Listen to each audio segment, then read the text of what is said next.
something that, did anybody notice yesterday as they were working on their practice problems that of all the problems we did, hey, everything was on one side, like jam-packed, and then there was equals 13, equals a number, equals a number. Did anybody notice that? Like whether it was on the left or the right, there was only one number every single time on one side of the equation, okay? That's going to change because today we're going to deal with equations having variables on both sides, meaning you're going to see problems that look like this. There's a variable over on the right, and there's another one on the left. I got something over here. We're going to see variable or equations with fractions in them. We're going to see some distributing. So we got a lot going on today. This is, in terms of solving equations, the highest level that we're going to get to. So stay with me, okay? So the really cool part about being able to solve equations with variables on both sides is that you have a ton of choice in this. So let's just do like a quick little 4 square. That is like the straightest line ever drawn by hand, isn't it? It's so amazing, isn't it? I was amazed. Okay, so draw 4 squares. And at the top up here, I want you to write 7x. Nope, not 7x, just 7. So 7 minus 8x equals 4x minus 17. So while you're writing that, I want you to kind of listen to what I'm saying here. When you play a game that requires a lot of pieces, like checkers, where there's some black checkers and some red checkers, or chess, where you have to do that. In order to play, you dump the whole box out. What do you have to do first? You start to sort, right? You sort, and if you're going to be red, you pull all the red checkers. If you're going to be black, you pull all the black checkers. And then, and only then, once everybody's got their checkers, they can start, right? That's kind of the same theory with this. I can't jump right in and start combining like terms until everything that has an x is on one side and everything that doesn't have an x is on the other side. So I can't combine that and make that negative 10 or make that negative 4. It's not going to be either one of those. So you have to, basically what needs to happen is, and you have a choice to make. I prefer my variables on the left-hand side of my equation. That's how you see 90% of the equations. It just makes it easy. So if this 4x were where the 7 is, we'd be good, right? And if this 7 were where the 4x is, that would be great too. So I'm going to actually make that happen in 2 steps, all right? The biggest mistake in trying to solve equations with variables on both sides is trying to do too much at once. What happens when you try to carry all those grocery bags in at once? You end up dropping a bag and cracking the egg. So just take it one step at a time. So watch how we're going to do this. There's 4 ways. I'm going to show you 4 ways, and you're going to pick which way seems the most natural to you. So the first thing I'm going to do, because I like my variables on the left, is I'm going to choose to cancel out that negative 4 first. So I'm going to take and subtract 4x from both sides. Now notice where I'm putting it. I'm putting it right under the like term, the one with the x. That's all I'm doing on my next line of paper. And then I'm canceling that out. Nothing else goes right there. One step at a time. And then I always do a cleanup. Now that I did that subtraction of 4x, what's left over here? I still have a 7, and now I have 12 negative x's. Oh, so that's why it wasn't negative 4. Because it's not the same sign as it was when it was over there. And now that that's gone, I have this. So I just did my step 1. I brought the 4, I canceled it out here. Now I need to cancel out the 7. I want it over here by subtracting 7 from both sides. Again, that's the only thing I'm doing on that line. Now clean it up. What's left over here now that the 7 is gone? A negative 12, and now I'm combining a negative 7 plus a negative 17 to get negative 24. You with me? And then it's a baby one-step equation. All I need to do is, forgot my x, that would help.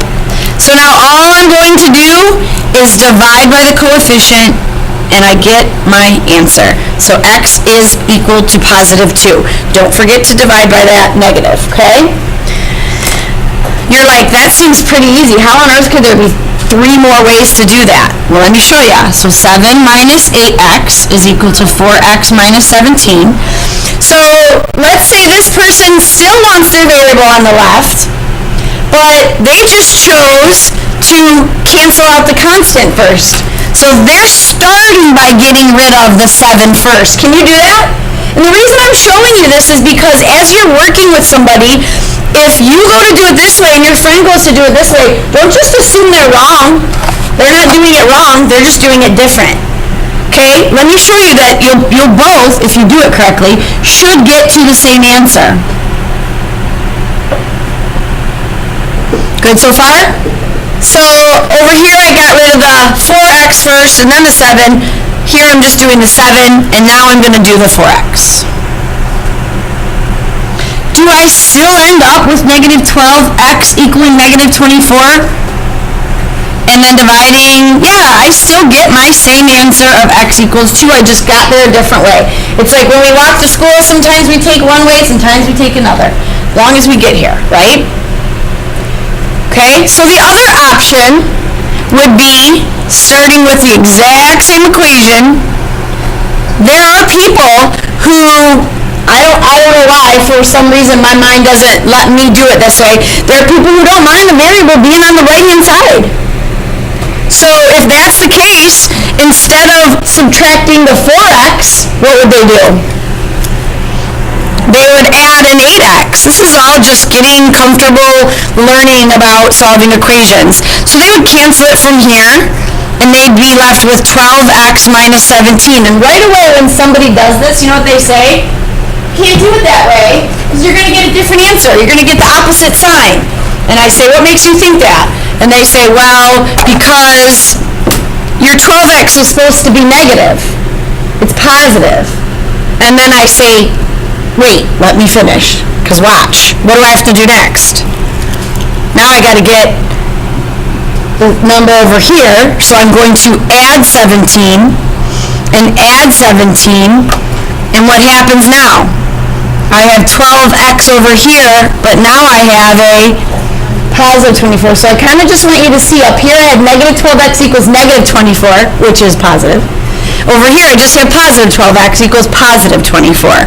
Do you see the difference? So I'm showing you all these different ways to do it. You're still getting 2. And then the other way would basically, I'm just going to cruise through this one. The other way would be to, instead of get rid of the variable first, get rid of the 7 first, the 17 first actually, because you're bringing it over here. So I would say, well, I'm going to add 17.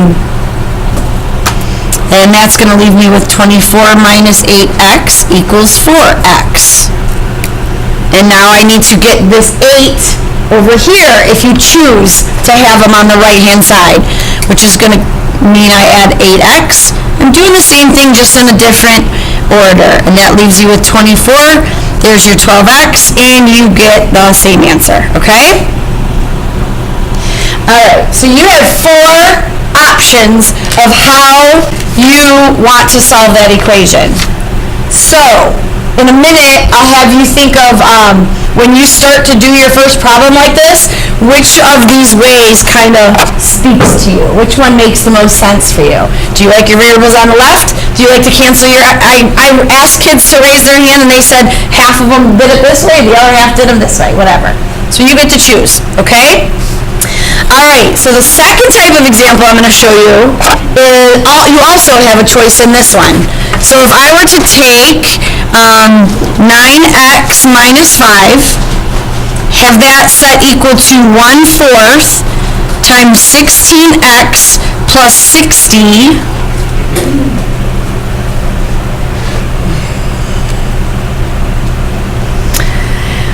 so here's option 1. Let's see, why is this always tilted like that? So it's kind of funny because I'm going to tell you today to do the exact opposite of what I stressed yesterday. What did I stress yesterday? There's a fraction. You don't like it. Get rid of it. And by doing what? How do you get rid of a fraction? Multiply by the reciprocal. And luckily, 1 is your numerator, so what's the reciprocal of 1/4?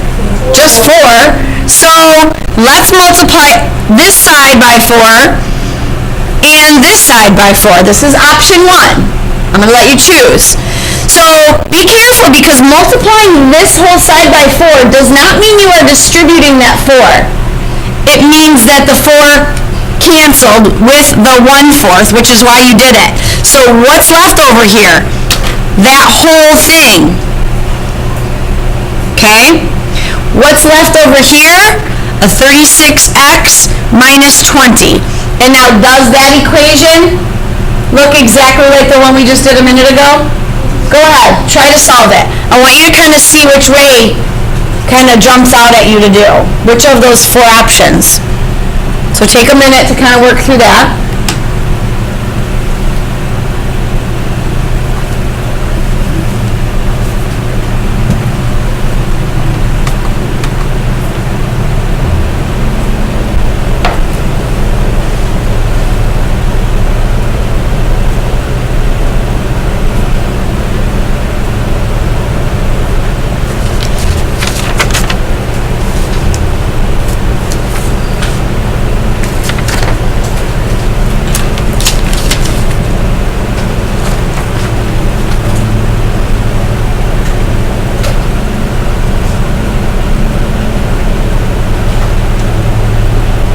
Okay, even if you're not done. Raise your hand if the first thing you did was subtracted 16x from both sides. Raise your hand if the first thing you did was added 20 to both sides. Raise your hand if the first thing you did was subtracted 60 from both sides. And raise your hand if the first thing you did was subtracted 36 from both sides. We had at least all 4 ways represented. That's why it's really kind of cool to see that.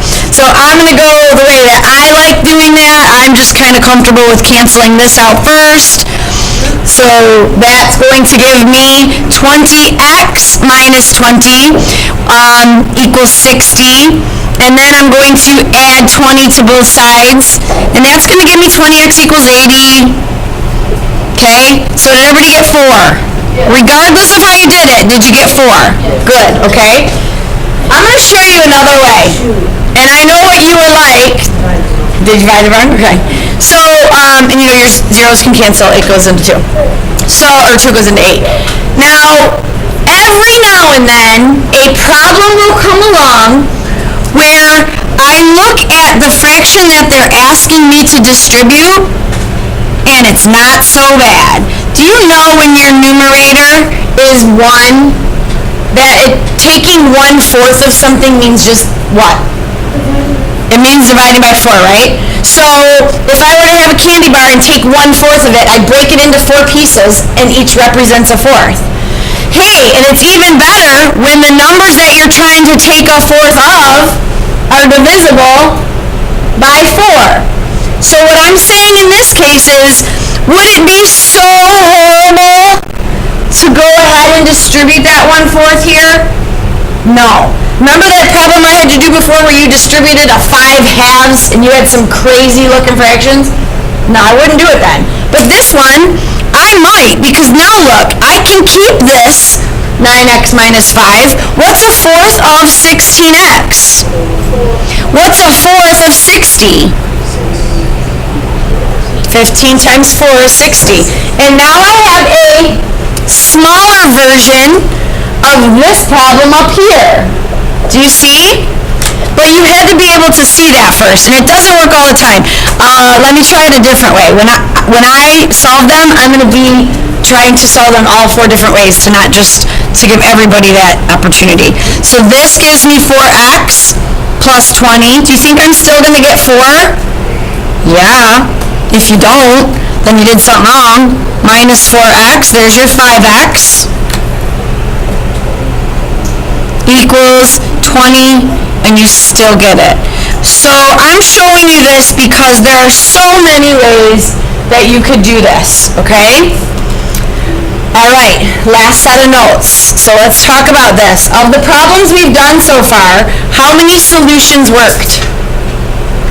Just one, right?